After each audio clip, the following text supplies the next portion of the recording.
Hello and welcome to the Rams Right podcast. I'm your host, Simon. So it has been a very disappointing week if you're a Derby County fan, but there's lots to talk about. Takeover talks, manager maybe, poor performances. What can we do to improve? And to help me to digest all of what's been going on is my good friend, Richard Cusack from the Derby Telegraph. Richard, good evening, my friend. How are you? Hi, Simon. Yeah, I'm about as well as can be, I think, in the current circumstances with Derby not doing much to help me, see the weeks by. But yeah, doing well, mate, doing well. Good, good. Well, we'll start off with positive news this week, and that is the Steelers won for me and the Dolphins won for you. Yeah. Well, I don't want to alienate too many people, but yeah, at least one team wearing white did the business this weekend. Yes, NFL fans, that's you. I just a quick one, just off topic here, but I've literally now just started watching NFL about 2 weeks ago, and I was watching the Steelers versus the Ravens, and I said, right, whoever wins, that's it, I'm going to support. And it happened to be the Steelers, and I didn't actually know that. I've got called a glory supporter so many times from saying that, but I don't care. But we're not here to discuss Steelers and Miami, the Dolphins. Maybe one day we'll do an NFL podcast, Rich. You never know. We're here to discuss Derby. Now, the last time I spoke was with Ryan Conway, and it was just before the Bournemouth game, and we were both quite upbeat. I think we both predicted about a 2-1 win to Derby. Unfortunately, drew 1-1. We then followed on with a 1-0 loss to QPR and then a 2-0 loss to Barnsley. Yeah. Rich, what's going on? Why can't we get this win? And two, are we making too many changes? I remember sort of tweeting on the morning of the, I think it was a QPR game, or it could have been a couple of days before, saying that 2 wins is a must, just to get us going and try and get some kind of momentum building, and also just to kind of reward Derby for performances that were getting better, weren't they? Yeah. Certainly the you had the Forest game.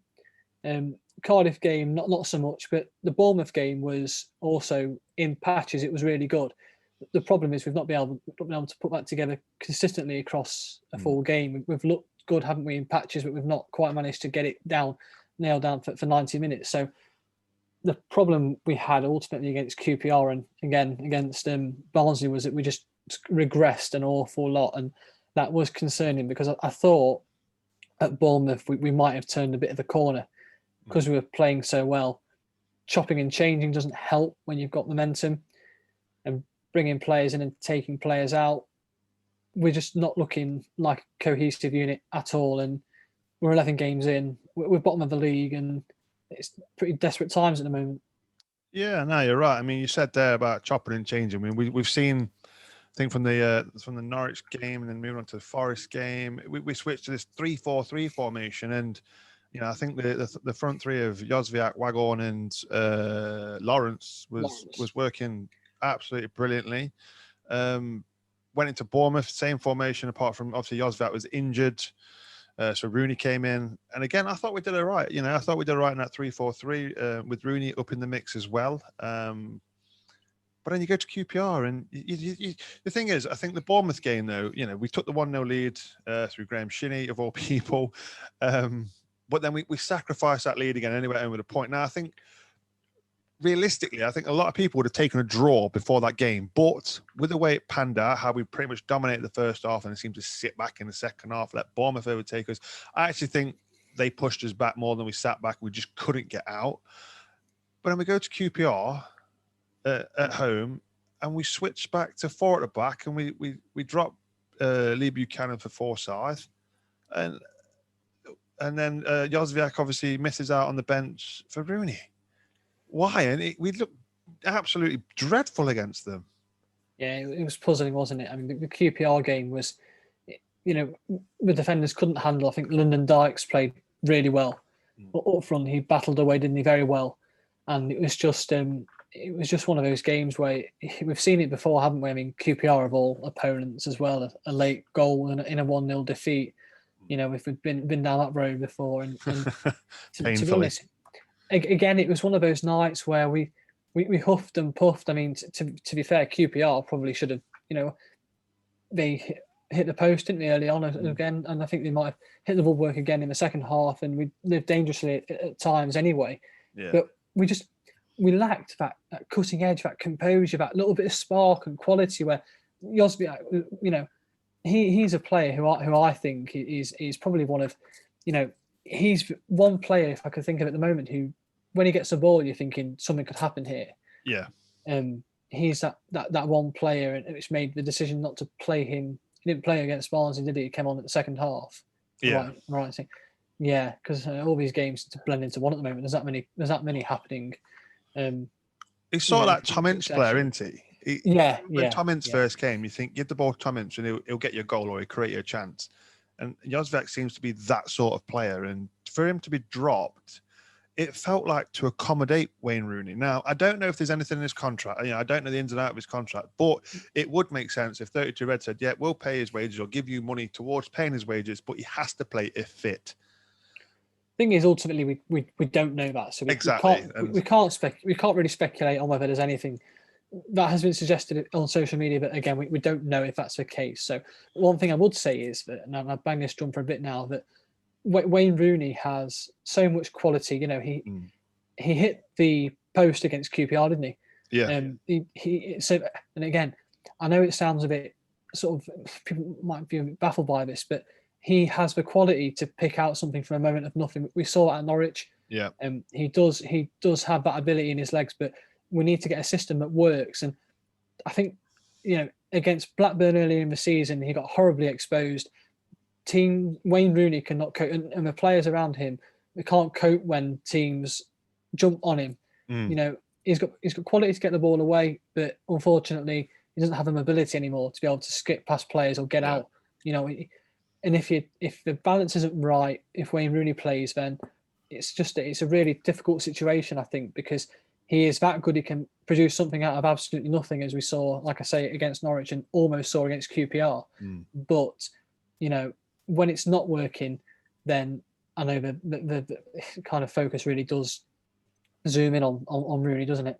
Yeah, it does, and it does seem to be like the Rooney show at times at Derby. But it was interesting you say, with him in the team. I mean, I watched a program with him and Gary Neville where he basically went through his years and stuff at Man United and things like this, and watching all his great goals and things like this together and talking about it. And he said he's not a number 9, he's more of a number 10, and he used to get told off by Alex Ferguson for dropping too deep, because he said in his own mind he just wanted to have the ball and play football. And I think when he gets played in that sort of CDM role, we've seen him now. He's dropping really deep. He's almost becoming another centre back at times. So it's if you're going to play 4 at the back and you're going to have a number 10, then surely you need somebody. I think now Bielik is fit again. We free up Wayne Rooney and put him in that number 10 role, and then you put Bielik and either Knight or Shinnie in that role. Because I think one thing as well, Knight and Shinnie have been fantastic in that midfield. Really battled hard, never given up, plenty of energy, plenty of legs. But I don't know if you feel it, but do you think they lack creativity? Are we missing that creative spark in midfield with Knight and Shinnie? As good players as they are, they're not necessarily the most creative players. I do agree with that to an extent, Si. I think that obviously you've got 2 battlers in there, haven't you? 2 very hard workers, players who they'll go box to box, they'll get up and down the pitch, and they'll put the hard yards in. But that's where you're if you're playing in a 3-4-3, your threat has to come from either the wing backs then or the players further up. And I don't think the likes of Tom Lawrence, Martin Waghorn, they're not doing enough, I don't think, in terms of putting a stamp on the game and getting hold of it and trying to get something going. Yeah. The wing backs are doing a good job. I think Lee Buchanan is having a very good season so far. I think he's looking excellent. He's looking the real deal, isn't he? What did we say? What did we say before the season started? We were looking forward to seeing. The flashes were there last season, weren't they? Oh yeah. He just needed to sort of finish off his development and just knuckle down and get his head down, and obviously he's reaping the rewards. And Nathan Byrne has been a very good, solid performer so far this season. I think his end product is very quick. Don't get me wrong; he's a very, very quick player. You're back him to chase down a loose ball or beat his man, but again, I think the end product's got to be sharpened up. Yeah. In that respect, I can't remember too many clear-cut chances that Nathan Burns created from the right hand side.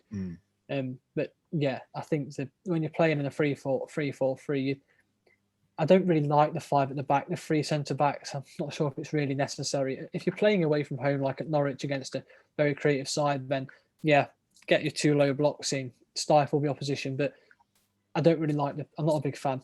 My ideal situation would be, like you say, where you put Jason Knight and Christian Bielik in the 2, which was, I think, the plan all along was, to be fair, was for Bielik to play in that 6 and Rooney to play in the 10.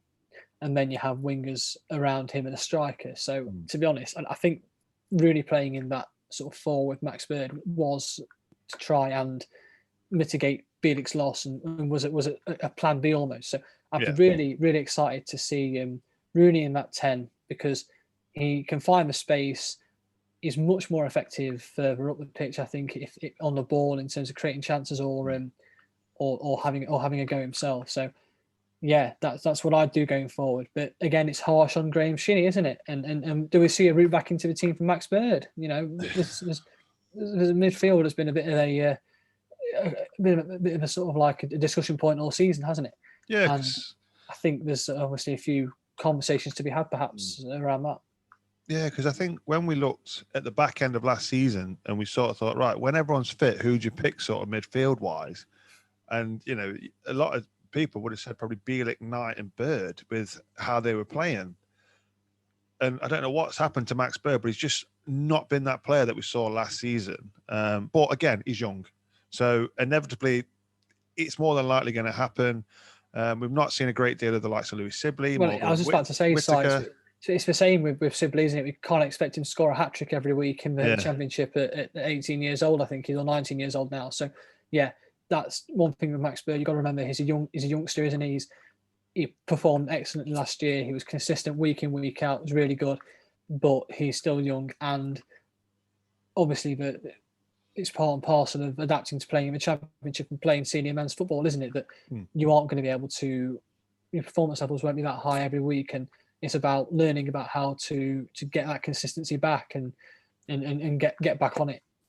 Yeah, definitely. I mean, obviously, so we've mentioned QPR, so we'll mention the weekend, then we'll mention Barnsley. Not many people probably want to hear about it again, but obviously a 2-0 defeat at home to Barnsley, which I think many people now, I think, I suppose I'm going to say me included, I think we think that is the end, of potentially Cocu's reign, especially with this takeover, which has now been agreed in principle. That was obviously Philip Cocu wasn't there, he's self-isolating. But obviously he was mic'd up. Liam Senior sort of was barking the orders out on the touchline. And I think, I don't know if you watched his pre-match, Liam Senior's post-match interview. He looked like a man that his world had fallen in on him. He looked like he was holding back tears. That game looked like it emotionally drew it out of him, and he just looked like he struggled with that, because we know when we look at that team on paper. Now, don't get me wrong, I thought the first half an hour or so, Derby were the better team, without doubt. One mistake from Marshall, we go a goal down. You think, right, how do we pick ourselves up? Can we pick ourselves up? We didn't. And the players just looked dejected. The management team just looked dejected. After the game, both, interviews with Wagon, with Rosenior, very, very dejected. And it's almost as if now that it felt like they'd given up or they'd ran out of ideas. And I think it was just such a low point on Saturday. And then obviously to end bottom of the league as well, considering Sheffield Wednesday are ahead of us now and they had a -6 point deduction. You sort of got a question, especially if these new owners are going to come in and take over. Is that it now for Cocu and his band of coaches? Well, I think you've got to sort of obviously make it clear that the manager is still in his post. There's been no sort of rumours emerging about his sort of future. There's been the odd kind of story, will the owner at the moment act against sacking him so he doesn't avoid the payoff, and will the new owners take the hit? I mean, that's not exactly an ideal situation to walk into, is it, on your first day, shelling out, triggering a deal that will cost you money out of your back pocket before you've even started. So there's that element to consider. I also think that, and I said this earlier in a Facebook Live on our Derbyshire Live Derby County page on Facebook, that, the manager is carrying the can a little bit here. I think we saw that after lockdown in particular, and before even, those Sheffield Wednesday and Blackburn at home, some of those performances were scintillating, weren't they? They were fantastic. They were really good. I'm thinking about Reading and then Preston away at times. We were fantastic on the transition. We were just brilliant after lockdown. So, the manager, it's been said a lot of times that the manager's had an awful bad hand played, sort of dealt to him, hasn't he? He's had to play, Yeah. The latest is that he's self-isolating. He's away from the training ground, which I'm sure he'd love to have got back out there this week to try and right a few wrongs and get the players up for the next game, Bristol City, on the 21st of November. So you've also got to take into account the fact that, we don't have a recognised number 9 on the books apart from Colin Kazim-Richards, who, just as an aside, I would like to see him start a game soon. Without doubt. Same. So, we didn't get a number 9 in. We didn't replace Chris Martin. The players haven't performed. Some of the players that you look to make something happen, they haven't stepped up.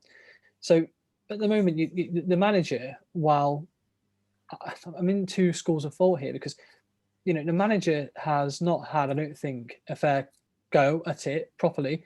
No. Is had an awful, if he did leave and he looked back and say, I did the best with what I've got, global pandemic in the middle of it, and, wasn't able to get the players that I wanted. But on the other hand, we're bottom of the league after 11 games, and not many managers survived that.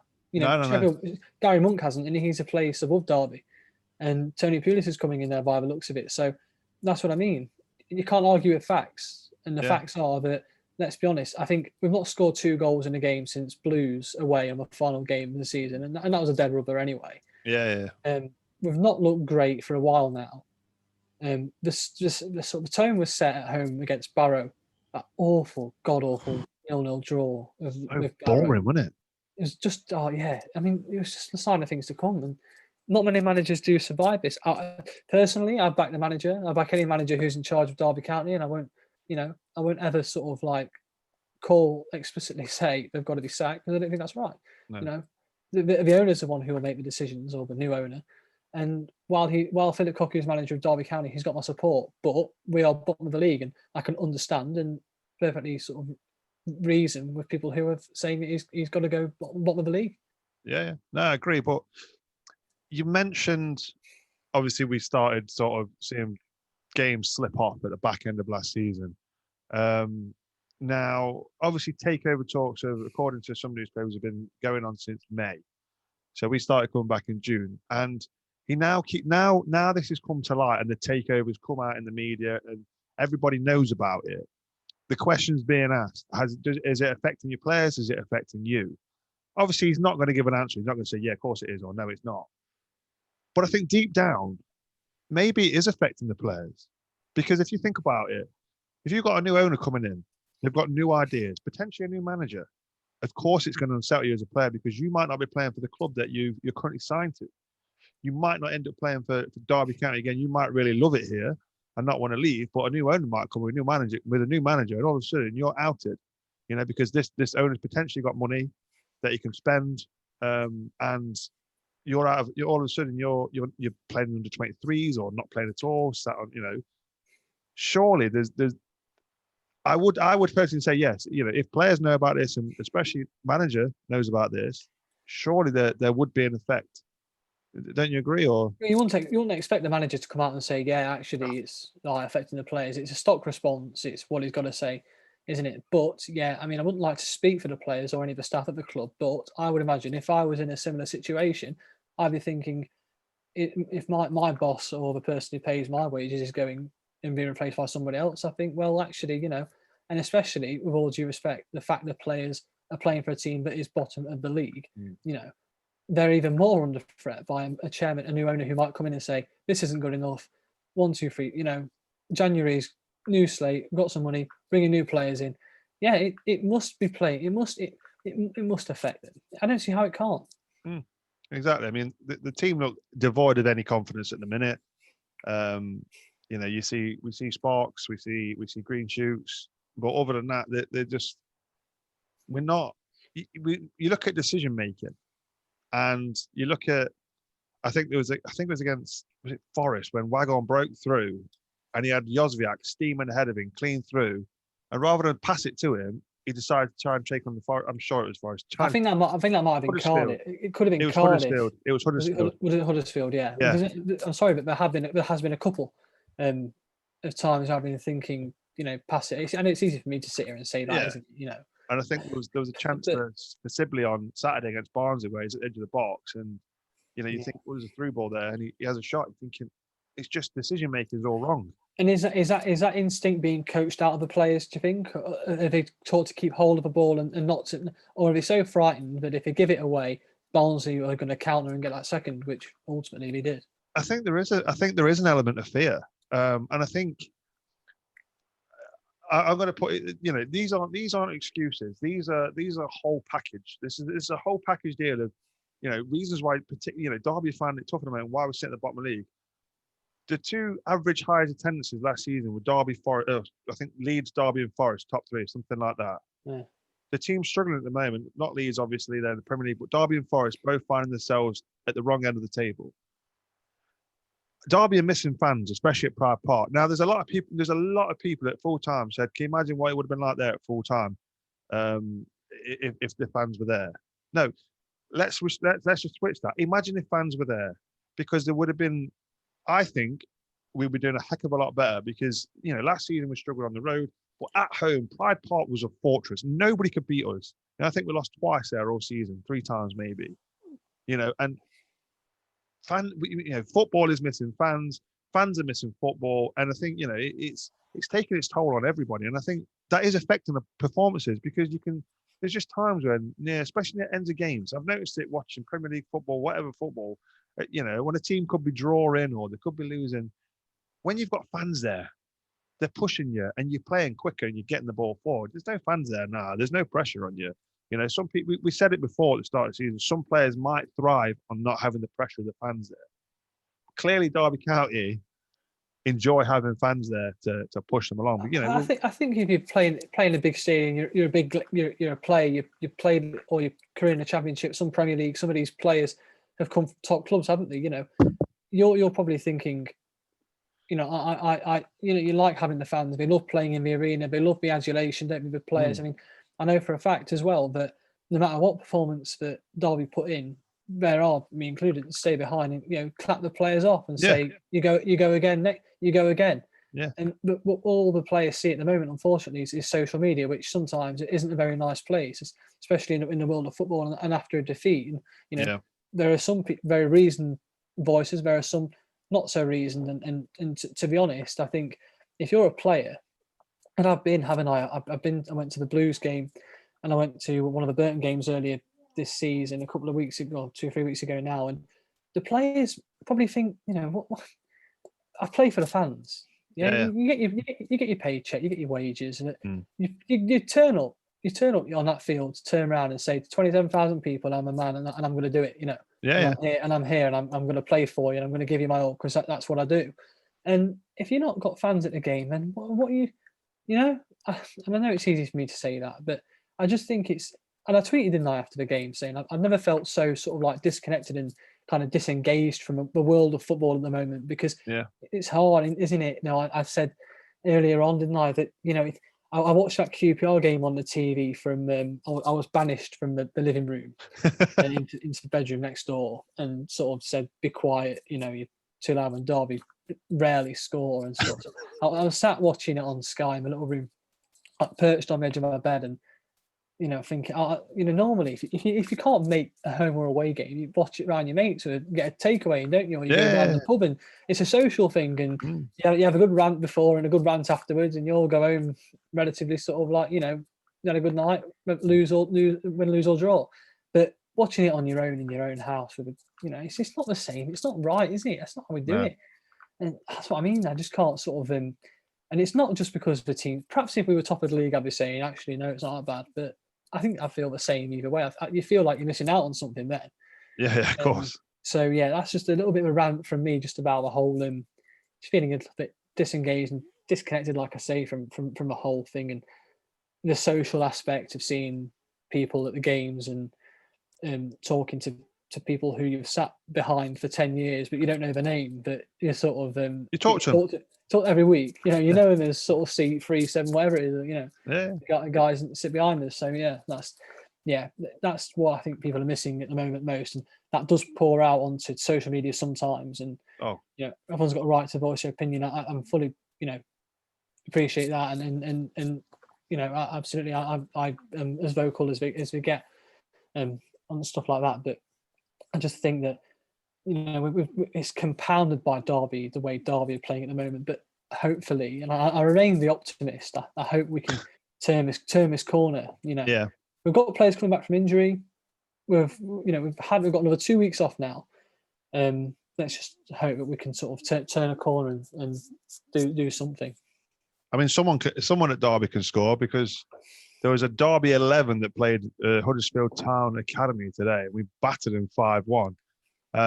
Now, unfortunately, no one sort of knows what sort of team was played, but the Huddersfield Town Academy Twitter account seemed to say it was a strong side. So maybe there was minutes for CKR, potentially Bielik, Bobby Duncan.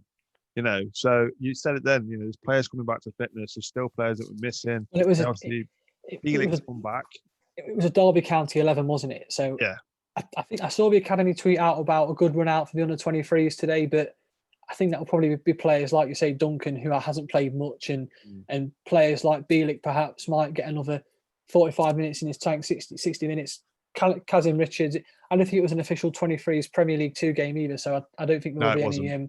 So there might not be any limits on the overage players who could have played today. So a good old-fashioned reserve league game then, perhaps. Essentially, yeah. I mean, I spoke to Owen Bradley about it. I tweeted him about it. Said anything about it. He says it's literally a closed, behind closed doors game. He has no idea who's playing and who's not. But obviously we won 5-1. And I think I tweeted in a group chat him, and I said he's probably the first team. We just get him someone. You ever watched the Meme Machine? No. You never watched Meme Machine? No. So the idea of that is they play a bunch of a professional prison guard football team plays a bunch of cons, because why? You beat them, you get your confidence up. I wonder if it was sort of like there's maybe quite a few first team players in there. Let's get your confidence up. Let's get you playing. Bag a few goals. Get out there, get feeling good. I mean, obviously there's no there won't have been any sort of any senior too many senior players who've already played. I guess it was more of a fitness exercise. They won't tweet or make public any of the details because there's no need. It wasn't wasn't an official game, was it? So. But good to see that they've got some teams played and got some minutes in the tank. And like you say, if Jordan Ibers played well, and that's only going to do wonders for his confidence when he eventually does start playing. Yeah, I mean, for the positions we're in and everything. I mean, I think you've got I know the first teams that sat at the bottom of the championship, were playing badly, but you look around the club, you look at the academies. Both doing well, and that's Philip Cocu's helped massively with that. He's sort of building foundations for our futures. He has done wonders for them, if you like. They've been improving year on year. Again, Darren Wassell, his name Justin Walker, they've got to have credit for that, but so is Cocu, because Cocu's taken the reins of that as well. He's involved in everything a part of the club. And I agree when you said, I think compared to other managers since Mel Morris has been in charge, he is the one that hasn't been backed with financially like everyone else has. Now, I look at when obviously his first sort of manager was Paul Clement, backed with loads of money. Here you go, buy you one. Let's get us out of this league. Obviously sacked him. Next was Pearson. Here you go, and we'd sort of bought Vidra and Anya. Not quite sure what happened with them. Then obviously McLaren has to come in and get us out of a relegation battle, if you like. and then who was after that? Rowett. It was Rowett, of course, wasn't it? Rowett again gets more money to spend. Then Lampard gets money to spend, and all of a sudden Philip Cocu comes in. Derby basically spent their transfer budget £10 million on Christian Bielik, and there's no way that Philip Cocu would have had any say in that transfer whatsoever. With how quick Bielik came in compared to when Cocu came in, there's no way that he would have had a great deal of say in well, that. if I remember rightly, Matt Clark came in at the same time, didn't he? Well, or similar time to Bielik, and they were. I can't remember if those deals were done after the manager arrived, but if they were done in pretty quick tandem, weren't they? Yeah, it was very quick. So I think it was sort of right. We need to get this. We need to get that. And again, in January we didn't sign anybody. Obviously got Rooney, but on a free. Taveric again on a free, not able to start to this season. So he's never really. Then this summer transfer window, we've had obviously the transfer embargo. We've lost the likes of Tom Huddleston, someone that obviously Cocu said, no, can we try and get him a new contract? I'd like to keep him here. And of course, we've lost Chris Martin. Now, he is or was a big, big factor of how well we played last season because he was Philip Cocu's target man. He is, he was the I suppose the pinpoint. He was that point where you go, right, let's give the ball to Chris Martin. He will hold it up. The ball can stay up in their end then. Philip Cocu did, he wanted to keep Martin, Chris Martin, for whatever reason, I spoke with Ryan last week, and he said, there was length of contract and there was all sorts that was wrong with, the contract, and obviously it couldn't be offered. We then don't replace him, and we obviously tried to go for Durson, again, couldn't stump up the money, and we get Colin Kazim-Richards in, who was obviously a replacement for Martin. Yeah, he's not fit, so we need to give him game time before we can really judge him. And what I've seen of him, I quite like him. So it just seems to me that, Cocu's come into this. Everything he had to deal with off the pitch last season, all the EFL charges, the drink driving, the sacking of Richard Keogh, and then he's not been really, compared to other managers, he's not been financially backed like the other managers have. So he generally has had to make the best of a bad situation. And I know he's, the transfers, I think when the transfers were signed this summer, everyone was quite excited about them. The likes of Byrne, the likes of bringing Clark, Marshall, Ibe, Jozviak. I think to complete that transfer window, it would have been to bring a top number 9. And had we done that, I don't think we'd be in this position we were in. I agree. I think striker is the main, it's one of the sort of, if Cocu does leave and whether turn around and say that is probably the reason why I'm being sacked, or certainly the reason why Derby are in this position, because if we scored 1 goal from open play, I'm not really going to count the shinny one against Bournemouth because that came from a knockdown. Yeah. And the 1 goal scored by that player isn't at the club anymore. In Jack Marriott at Luton. So yeah, I mean, it was the thing that really annoys me is that we've seen him. We tried to play 4-3-3 with Marriott up front against Barrow, and that wasn't working. It was abundantly clear that Derby needed a target man. Me personally, I thought Derby should have signed up Martin after that 3-assist game at Sheffield Wednesday. Yeah, the 3-0. I thought it's working. The redemption story from, well, not redemption is the wrong word, but for him to come back from that illness and come back from Lampard not playing him at all, and to come back and have the season he did was just sensational. And a lot of people look back on Martin's sort of recent career at Derby before last season. Quite a lot of nostalgia. He wasn't the player he was a few seasons ago. But when I was making the case for him to be signed, I said you could forget everything before last season, but he should be signed up because of what he's done in 2019-20. It's such an integral part. We know that Cocu is his favourite formation is 4-3-3. He likes a hold-up player, so you can bring the midfielders in, and the wingers have got someone to aim at. Yeah. Not signing a striker at number 9 was poor. Let's just be honest, it was poor, and probably shows you probably just how tough times are at the moment. Where if we couldn't get a signing over the line, but let's hope with Colin Kazim-Richards, who I've been very impressed with when he's come off the bench. He's hassled. He's like Chris Martin, isn't he? He can win fouls. He can get in defenders' faces. He can hold the ball up. And the only problem is, is he ready for 90 minutes? Will he be able to play 90 minutes? I'm not sure. But let's give him a chance.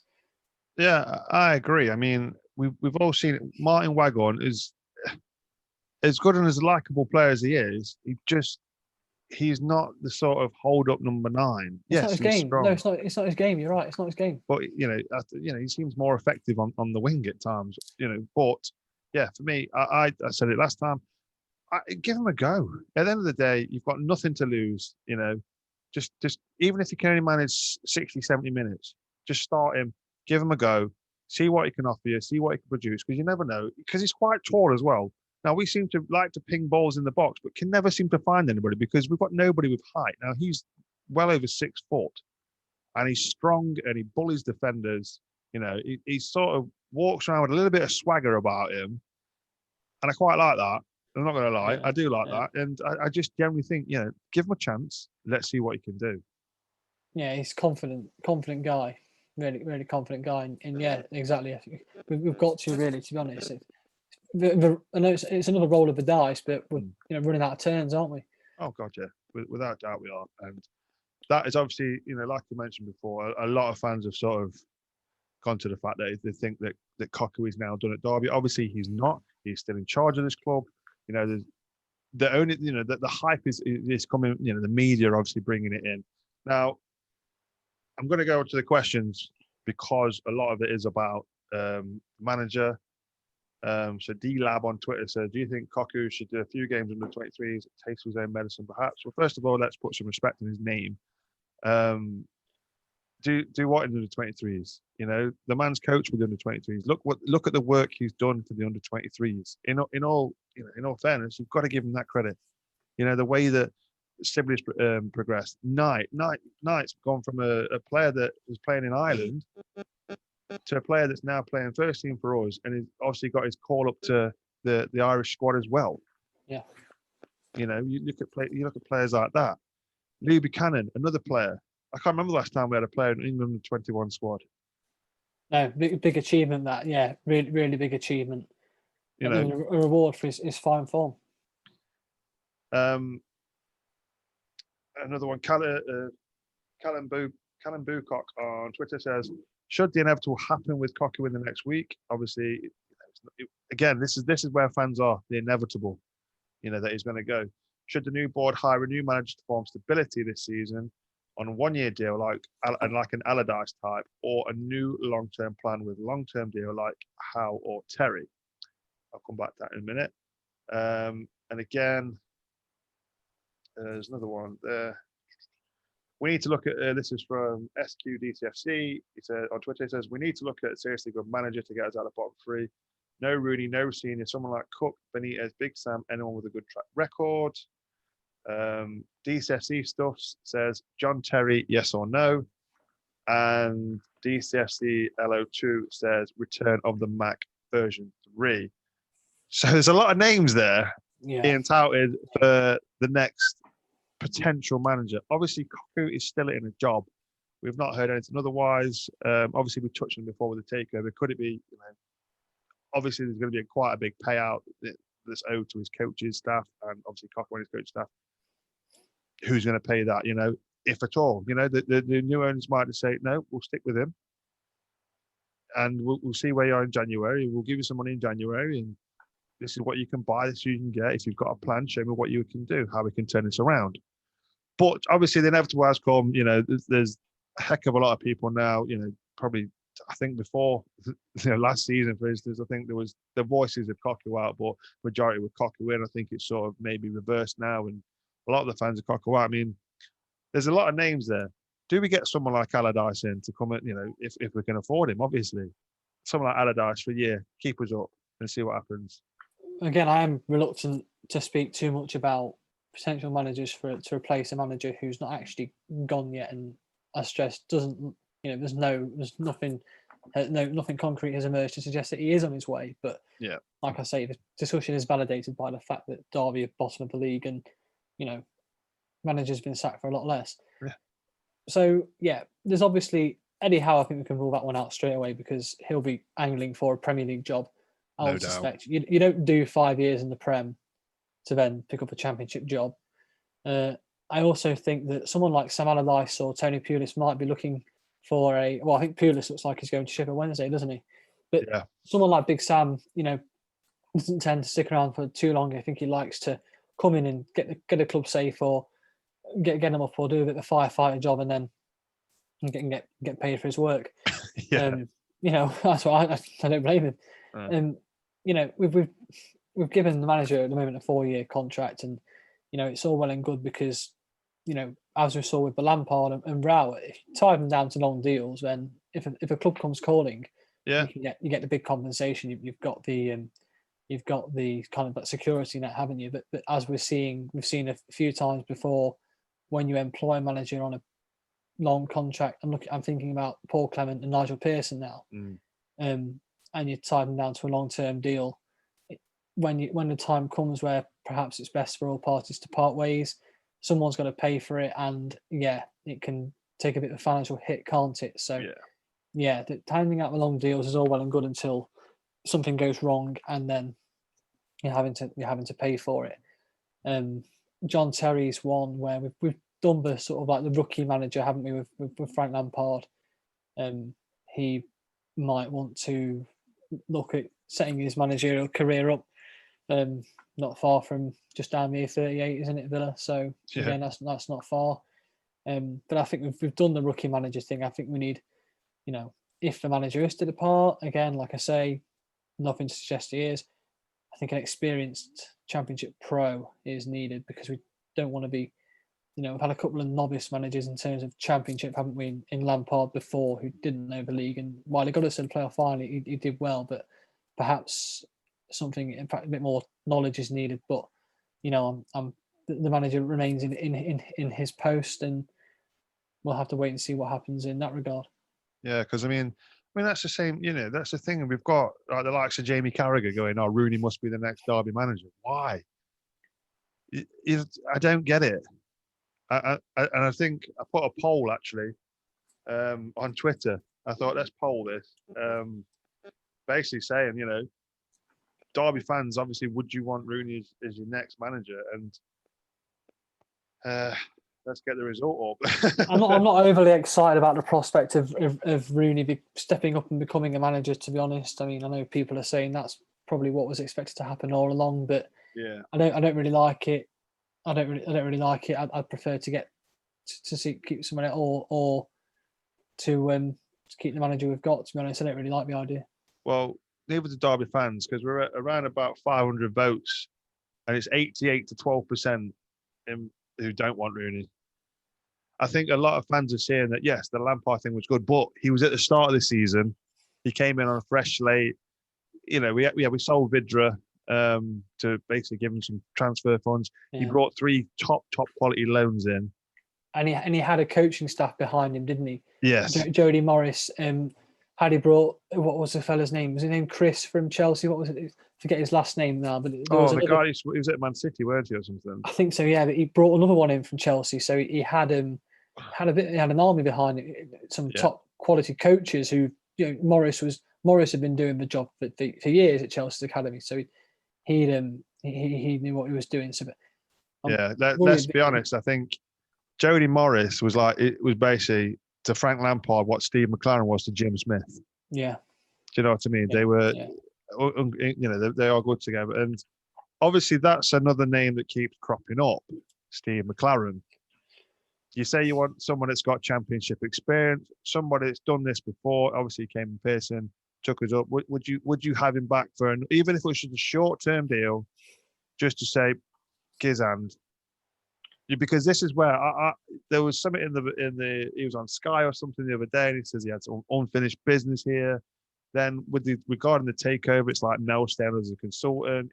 It just to me feels like it's going to happen.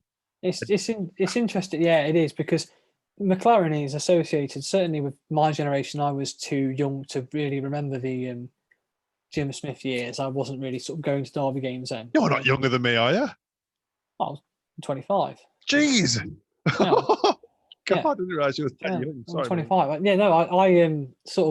I got my first season ticket when I was 2004. So for me, and remember the Billy Davies season, of course, but in terms of playing football and playing football well, McLaren will be a generation for a generation, McLaren's 13-14 and 14-15, at least the first half of it, because we were sweeping teams away then, will be synonymous with some of the best football that the best football that some Derby fans have ever seen in their lifetime played by any team in the Championship, perhaps, not just Derby. So there's always going to be that little bit of nostalgia. Yeah, nostalgia, and kind of like thinking, wow, remember McLaren and all the rest of it.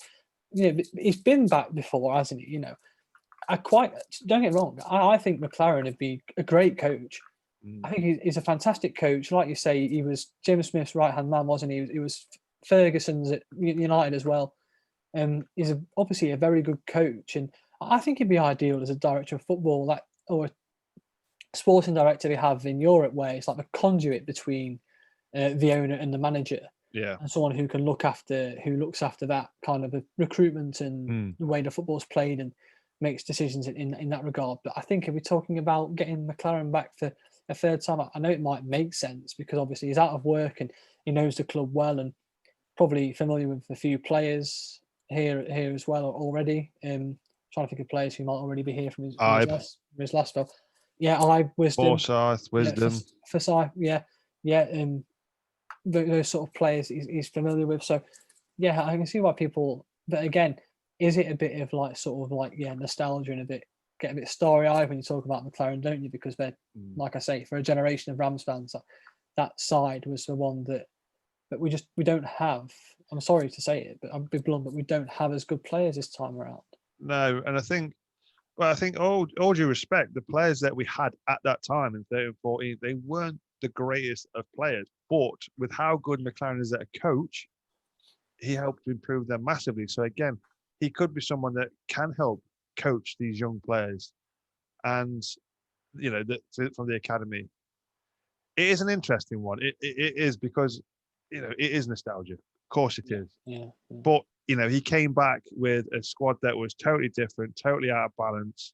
I think he said this. I think Ryan interviewed him for The Athletic, and he spoke about the balance was a bit off, but he still managed to pull out victories. And then we had that obviously awful display of football against Brighton, and he was obviously he was sacked. I don't think it was right for him to be sacked after that. But even if he comes on as let's say for instance, it happens and Wayne Rooney becomes our manager because we get the publicity that comes with it and everything, like under Lampard. Somebody like Steve McLaren, who's already worked with Rooney as a player, he might then go, okay, yeah, I'll be number two. And I think for Rooney to become manager, he needs to have an experienced manager or coach with him who's absolutely badges, because he's not. I think you need your A license, and he's not got that yet. I don't know what badges he's got, but I believe to manage at this level, he needs an A license. And I think someone like Steve McLaren on his side, Mike Phelan perhaps as well. I think he's coaching at United under Solskjaer, isn't he? So yeah, he won't be immediately available. It won't be long until somebody suggests Harry Redknapp. I can't believe he's not been suggested yet. I've seen it. Please, have you? No, I've seen Harry Redknapp. Come on, let him retire and go make his Jan Roly-Poly, for goodness sake. Yes. But yeah, I mean, obviously, I don't really want to say we can discuss till we're blue in the teeth, but at the end of the day, I think managers like say Eddie Howe, Big Sam, even Rafa Benitez, Jukanovic, all these managers that are managing the Premier League, they're not going to come back and have a bit of a dogfight and a scrap at the bottom of the Championship. I just can't see it. I really genuinely can't. I mean, someone asked me this question earlier on, but how do you attract players to the team if you're bottom of the league, and how do you attract managers to the team if you're bottom of the league? Ultimately, that there are too many unanswered questions with regards to this takeover that's being sort of proposed, because we don't know what ballpark the new potential owners are playing in with regards to their wealth. Now, if they come in all guns blazing and say, we're going to pay you to manage the team, we're going to give you X, or they might say, well, we're going to give the manager we've got at the moment a bit of time to try and dig himself out of his hole, and if not, then we've played 11 games, how many more are you going to get? Yeah. So until we know all about the new owners, and trust me, I've looked up on the internet, Google was great, isn't it? But it doesn't give you, unfortunately, doesn't tell you everything. And he's like a ghost, isn't he? This new guy. It's just hard to quantify at the moment what we're talking about in terms of wealth and in terms of kind of, what he is buying a football club for. Because let's be honest, if you're looking to buy a football club to make a profit, you're getting into the wrong business. Yeah. But they can be good status sort of symbols, can't be? Especially if you've got Wayne Rooney playing and you've got a cracking stadium and you've got a team that, and I know, and I'm sorry for saying this because everyone says it, but a team and a team that's set up, not a squad, but a team in terms of the infrastructure that's set up for the Premier League. Yeah. Then that can be worth buying into if you're looking to kind of add that to your portfolio and a recognisable name. That can help, can't it? I mean, that's, he was linked, Sheikh and Khaled was linked with Liverpool and Newcastle, and they're two massive. I know Liverpool obviously a league of their own, but they're two massive names in football, aren't they? And names that are recognisable to people all around the world. So, yeah, we need to figure out and get this takeover. Needs to be done. If it's going to be done, it needs to be done soon. Yeah, and then there needs to be clarity for everyone, because if the new owner comes in and says, "Look, we're going to give the manager a bit of time now," and everyone can moan about it or not, but at least they know that the manager's here until for another 6 weeks. I mean, the window opens in 6 weeks, doesn't it? Yeah. Transfer window. So, but there needs to be some clarity now, I think, and people just need to know. We all need to be on the same wavelength. There's a bit of a vacuum, isn't there, at the moment, of kind of, like a bit of. There's not much communication, so we need to figure out what's happening and when. Yeah, everything seems to be a bit in limbo at the moment regarding the takeover, the manager's position. It's all a bit up in the air, isn't it? I don't know how Newcastle fans managed this all summer. Oh gosh, it's horrible, because obviously the news broke just before the Bournemouth game went on the Friday before the Bournemouth game. Yeah. And then we got the agreement in principle came last. That was a Friday a week on, wasn't it? Friday last week. So obviously it's not like buying a car. Things take time, contracts, and it's not just obviously the contracts between Mellon and the Sheikh, but it's obviously it goes with everything. The contracts of like the refreshments, things like that, all that sort of stuff needs to be sorted. It's massive. It's not. It's not like it's not a FIFA where you click financial takeover. It's a proper stages. There's due diligence. I know the statement said due diligence had been done. That's a tongue twister. So obviously we are in the very final stages of it now. We're just waiting for it to be done. I mean, knowing my luck, I'll get a few message through in a minute saying it's completed. So yeah, let's hope you've got a job for you, mate. You need to start writing up, mate. If we do complete it, at least wait until we finish this podcast. Yes, please. Can you? Or if it comes through now, imagine that breaking news. Bang, we're out. He's looking, he's checking his phone. For those of you that are listening, he's actually checking his phone to see if anything's come through. But probably not. No, nothing at the moment. So yeah, in fairness, we're looking at Fridays at the minute. I mean, I think exactly. That's it. Yeah, Fridays when they were going to get things done. Yeah. Yeah, it is horrible waiting. And then obviously with the news that's come out about the sort of, I know the Athletic reported this morning. And try to get some background on him. The Independent did as well. And it's sort of like it's more of a Sheffield United than a Man City, and it's a bit, everyone sort of woke up this morning and went, oh, for sake. It just I don't know. I'd take Sheffield United. Yeah, they're in the Premier League, for Christ's sake. They're in the Premier League and buying players for 20 million quid. So yeah, they can't be that bad, can they? No, well, exactly.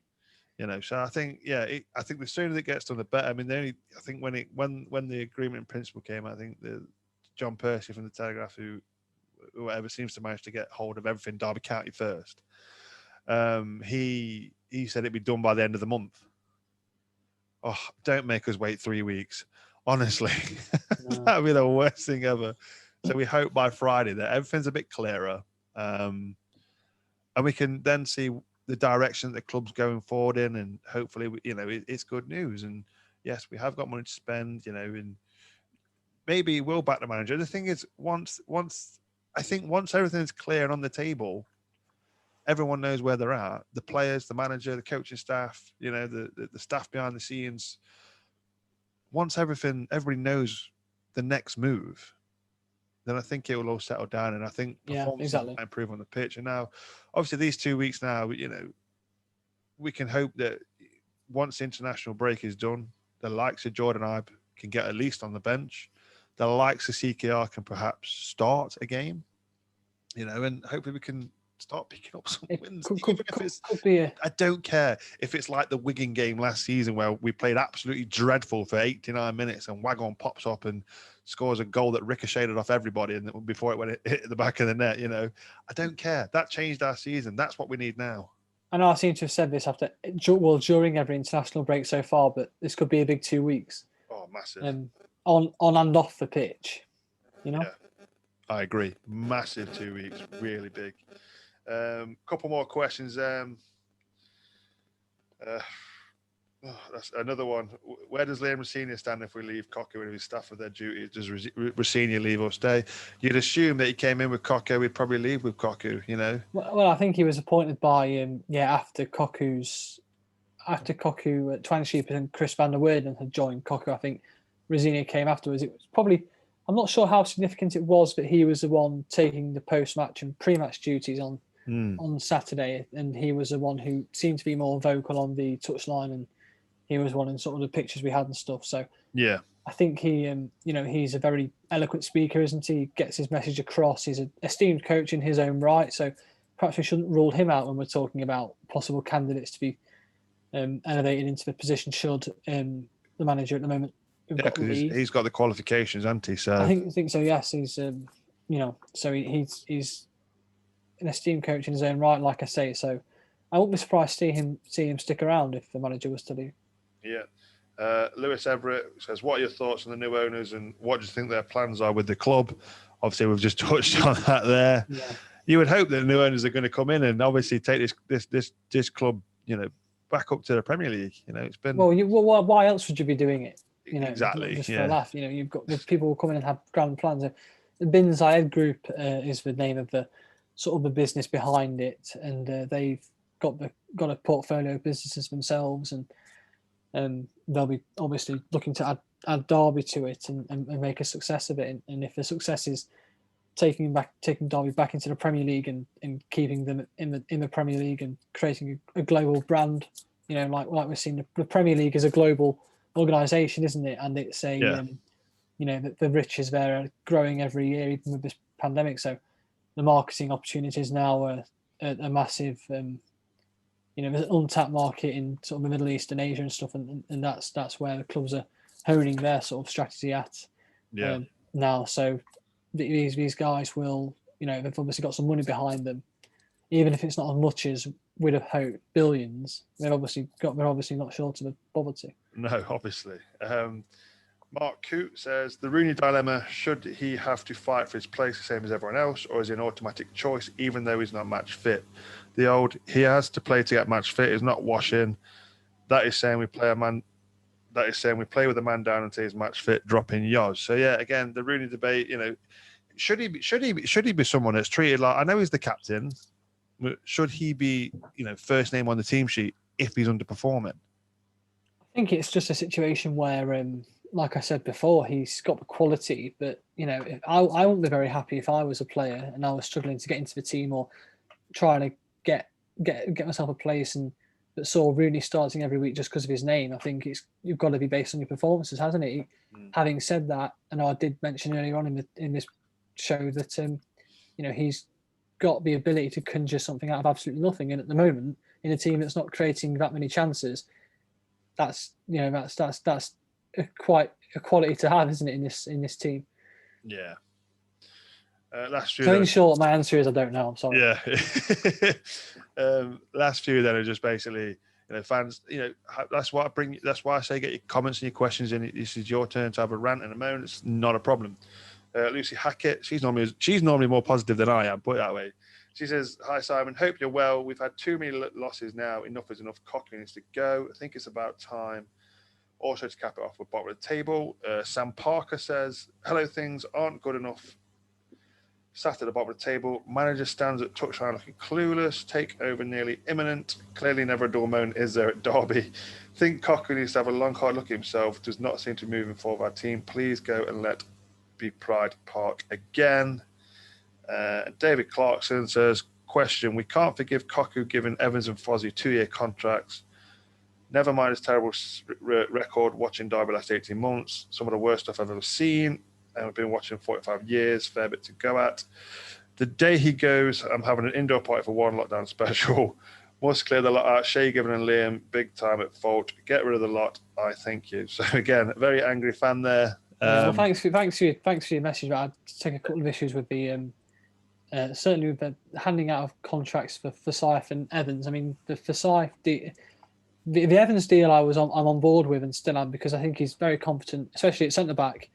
He's a squad player. He's a squad player, and every team needs squad players. You can't have 11 top class players across the pitch. You need players like Forsyth, who, if the manager feels that Buchanan has played too many games, can come in. And I know Forsyth wasn't great. You know, he's had, what was it, 3 ACL injuries? I mean, that guy's been through the ringer, hasn't he? I mean, I don't know how he's still playing, to be honest, because it's three serious knee injuries. Yeah. Horrible. But he came in. He didn't play great, but you know, you need those players on your backup to bring in. And he's had one bad game, and I'm sure he'll improve on the next one. But the Evans contract, certainly, I was on board with that. I think he's a good player, especially at centre back. He's another one that he started the season, and now he's sort of been. I think obviously he's made way for like Curtis Davis, hasn't he? I mean, Curtis Davis. I mentioned it on my last podcast, but I think he's been brilliant since he's come in. I think he's that calm defensive head that we need at the back. Proper defender as well. Yeah. Experienced pro, been there, done that. Knows how to set a defence up. Yeah, and I think he's another one that, you know, I think was it Cardiff? No. QPR, and they got that header. Yeah, QPR. He blamed himself for it. Yeah, well, that's what I mean with defending. The striker got in between, didn't he, and beat Davis to it, and that's perhaps where sort of like pace or whatever has been exposed a little bit, perhaps, and a lack of mobility. The striker beat him all ends up, didn't he, to get to the ball first.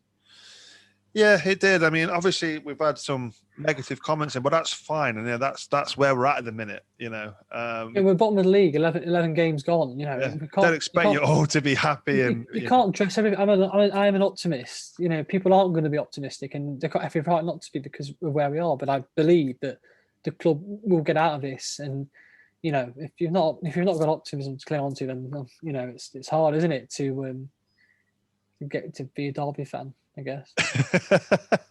It is. You just get used to it. You get conditioned to it, don't you? I mean, I think over the past 18 months, it has been.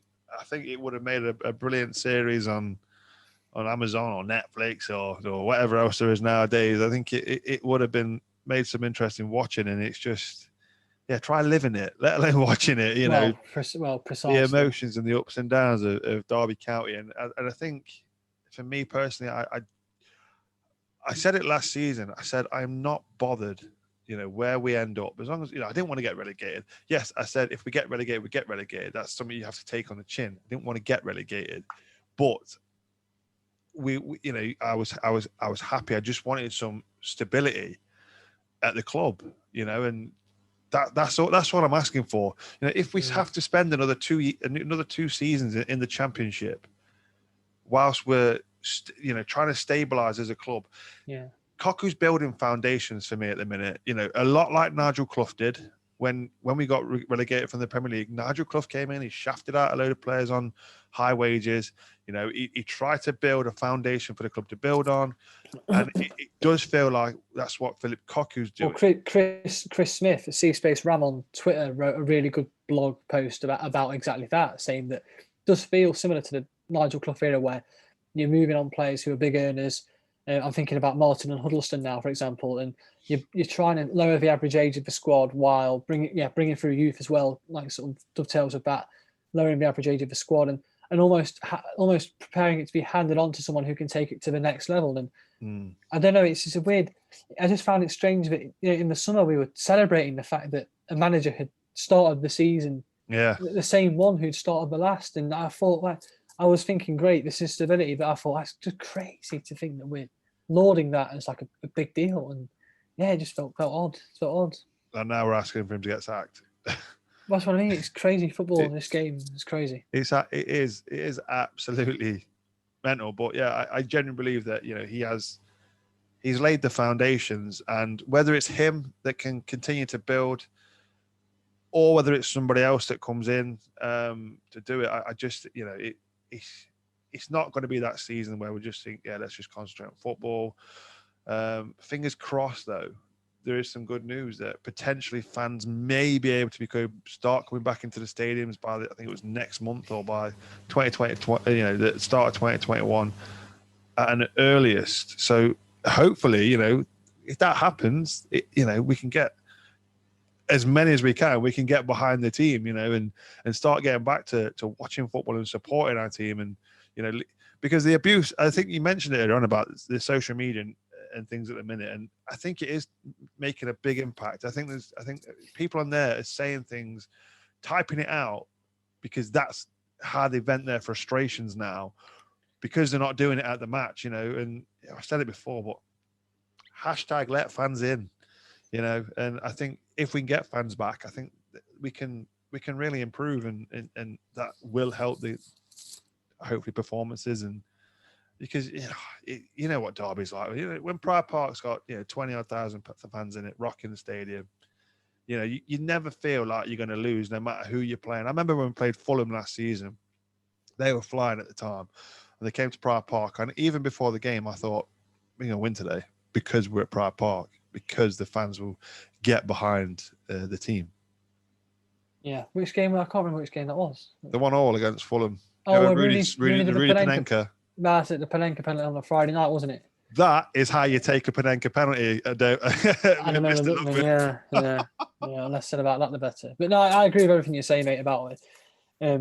Getting the fans back and stuff, and I think there's a lot of pent up anger and frustration at just the general situation regarding the pandemic and stuff, that people are really annoyed about. I mean, I know I'm feeling, a little bit kind of missing football, missing life and stuff, and it can spin out on Twitter, can't it, sometimes? Because if you're not down the pub with your mates, or you're not on the football, then you've got nowhere to rant and vent your anger, have you? But if you do it, if it's, I don't mind, as long as it's constructive, I really don't mind. But it's got to be, you've got to constructive and have a debate, haven't you? And that's what it's all about. That's what I love doing on Twitter, on social media, and on here as well.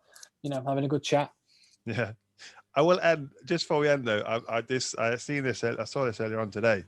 Did you know a third of people, when it's raining and you see a puddle and there's a person walking past that puddle, you're in your car, a third of people drive through that puddle? That doesn't surprise me. Are you that person?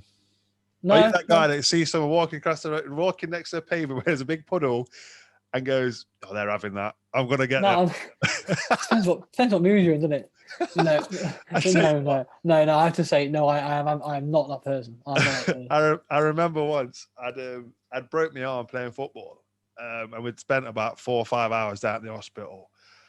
And my dad, and we went to the shop. My dad said, "Would you go to the shop? We'll get some dinner. I can't bother to cook." I was with mum and dad in the car.